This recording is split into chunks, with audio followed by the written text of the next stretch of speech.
Hello, welcome to this lecture video. I'm Teacher Melai and let's talk about true experimental designs. In true experimental designs, the subjects are randomly assigned to the groups. We have here the following list of the true experimental designs. So first, the randomized post-test-only control group design, the randomized pretest post-test control group design, the randomized Solomon 4 group design, and the random assignment with matching. So aside from the presence of random assignment as common to these experimental designs, all of these designs also have a control group. Okay, so let us consider the randomized post-test only control group design. So by its name, it actually says that we have only post-test and we do not have pre-test. So it considers two groups, the treatment group who will receive the intervention, the proposed intervention, and the control group who will receive the intervention using existing method or traditional method.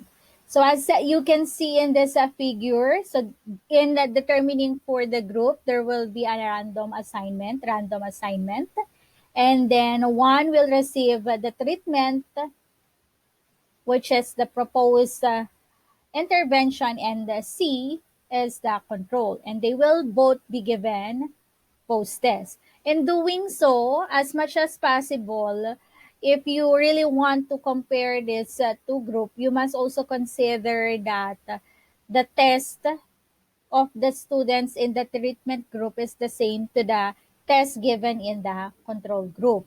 And as much as possible, of course, you also need to consider that the same topics will be considered in both groups, same teacher or same setup for both, except for, of course, the intervention that will be given to them. Okay, how about for the randomized pretest post-test control group design? So similar to the first one, there is also a random assignment, but it differs because it considers a pretest. So unlike for the first design, there is no pretest. So in this design, they will be given pretest, and then afterwards, after the pretest, they will be given the treatment or the intervention for the treatment group and control group before they will be given the post-test. Next, the randomized Solomon 4 group design. So in this design, we are going to combine the pretest only and the pretest post-test control group. So as you can see in our figure here, we have two treatment groups and two control groups. However, in the first treatment group, so if you're going to look at this first part or the first setup, the treatment group will not be given pre-test, and that the treatment group in our third setup will be given pre-test. And then for the control group, the pre-test will also not be given in the control group in our fourth setup, and there will be no pre-test for our control group in the second setup. So sometimes, in a way, pre-test also affects our post-test, especially that they will be given a parallel exam wherein it might be possible that history or some of the students already remembers the items in the pre-test. That's why they obtain high scores in the post-test.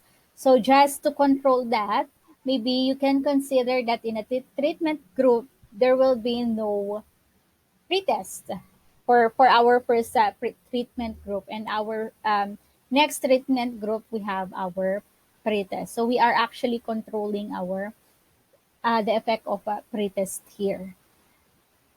Okay, so each of our groups here, so we have a Solomon 4 group design. And the next one, random assignment with matching. So for doing a matching, we could actually consider either mechanical matching or statistical matching. So when we use mechanical matching, this is a process of pairing two scores on a particular variable or even other variables like sex. So it can be that same scores and same female. So the individual who will be in the treatment group must have the same score with the individual who will be in the control group, and they must be both female. Or you can also consider learning style. So it depends now on your study. What are the variables that you think might affect the result of your study and you really need to control it. And then for the next one, for the statistical matching, so the result, whether there is a significant difference between the values for each individual in the pretest for control and experimental group is the basis for matching. So what you need to do is to compare the pretest of control and experimental group, and the result must be not significant for you to say that the two groups are comparable. Okay, so in the random assignment with matching, we can also consider either post-test only or pre-test post-test. So letter A, let us consider first the randomized post-test only control group design using match subjects. So here, there is a random assignment with matching. So it is symbolized with our M sub R. And then both groups will be given treatment or other intervention. One is the treatment group, the one who will receive, as mentioned, the proposed intervention, and the control group, the one who will receive intervention that is existing or traditional. And then lastly, of course, they will be given post-test. And then for letter B, the randomized pretest post-test control group design. So unlike for the first one, there is no pretest. So the difference is that for this design, they will be provided with pretest. Okay, so for more informations about the possible questions that we can come up or we can ask using the following design. So we are going to video or have another lecture video for that. So thank you for watching.